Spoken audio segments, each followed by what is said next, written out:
Hello guys, இன்னைக்கு வந்து quiz time வந்திருக்கோம். இப்போ இந்த செக்மெண்ட்ல இப்போ நம்ம அஜய் வந்து உங்ககிட்ட ஒரு குவிஸ் சொல்லுவாரு. அந்த கொஷினுக்கு நீங்க ஆன்சர் பண்ணுங்க. அது வந்து ஐபிஎல் ரிலேட்டட் குவிஸ் தான் இது. ட்ரை பண்ணி பாருங்க இந்த கொஷின் அவர் சொல்றது ஆன்சர் பண்ணுங்க நிறைய பேர்.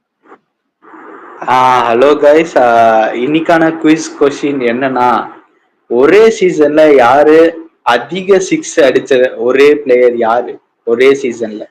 அதுதான் இன்னைக்கான குவிஸ். எல்லாரும் அவங்களோட ஆன்சர்ஸை கமெண்ட்ஸ்ல போடுங்க. நாங்க அதை படிச்சுட்டு யார் மேக்சிமம் நம்பர் ஆஃப் ஆன்சர்ஸ் கரெக்டா சொல்றீங்களோ அவங்களுக்கு ஒரு கிஃப்ட் வெயிட்டிங்ல இருக்கு. அவ்வளவுதான் கைஸ் இந்த குவிஸ் செஷன். யாரு அதிக சிக்ஸ் ஒரு சீசன்ல அடிச்சது, இதுதான் வந்து கொஸ்டின். Okay, bye. கூகுள்ல சர்ச் பண்ணி மட்டும் சொல்லிடாதீங்க. அது சொல்லிடுறேன் டிஸ்க்ளைமர்.